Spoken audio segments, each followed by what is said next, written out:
Hi every one, this is from SEBI academy. இன்னைக்கு நம்ம Dinamani news பேப்பரில் இருக்கக்கூடிய கரண்ட் அஃபேர்ஸ் பார்க்கலாம். ஃபர்ஸ்ட் பார்த்தீங்க அப்படின்னா வரலாறு படைத்தது தாவேகா.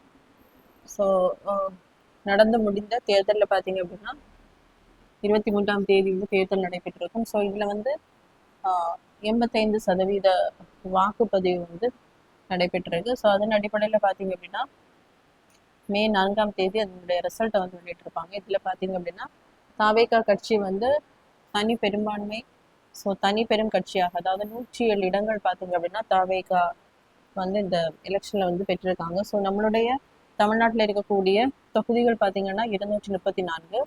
ஸோ இதில் மெஜாரிட்டி பார்த்தீங்க அப்படின்னா 118 இடங்கள் வந்து எந்த பார்ட்டி வந்து வின் பண்ணுறாங்களோ அவங்க தான் கவர்மெண்ட்டை வந்து ஃபார்ம் பண்ண முடியும். ஸோ இப்போது தாவேகாவுக்கு பார்த்தீங்க அப்படின்னா 107 இடங்கள் வந்து பெற்றிருக்காங்க. ஸோ இதுக்கப்புறம் சிறிய கட்சிகள் அங்கே இருக்கக்கூடிய எம்எல்ஏஸ் பார்த்தீங்க அப்படின்னா இவங்க கூட ஜாயின் பண்ணி டோட்டலாக 118 எம்எல்ஏஸ் வந்து இந்த கட்சியில் வந்துட்டாங்க அப்படின்னா அவங்களால என்ன பண்ண முடியும்னா கவர்மெண்ட் வந்து ஃபார்ம் பண்ண முடியும்.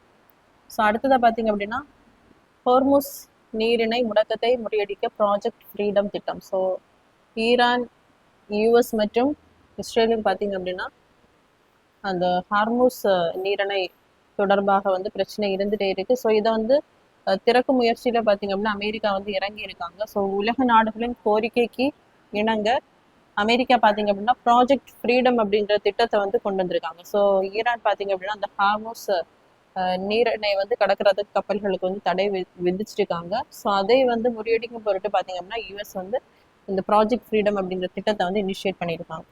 ஸோ அடுத்ததான் பிலிப்பைன்ஸ் மாயோன் எரிமலை சாம்பல் வெளியேற்றத்தால் பாதிப்பு. ஸோ இது பார்த்தீங்க அப்படின்னா மேட்ச் த ஃபாலோயிங்ல எக்ஸாம்ல மேபி கேட்கலாம். பிலிப்பைன்ஸ்ல இருக்கக்கூடிய எரிமலையினுடைய பேர் பார்த்தீங்க அப்படின்னா மாயோன். ஸோ இங்கே பார்த்தீங்க அப்படின்னா சாம்பல், அந்த வல்கனோல இருந்து சாம்பல் வெளியேற்றப்பட்டதுனால பார்த்தீங்கன்னா அங்கே இருக்கக்கூடிய அந்த பகுதிகள் மற்றும் மக்களுக்கு வந்து பாதிப்பு வந்து ஏற்பட்டிருக்கு.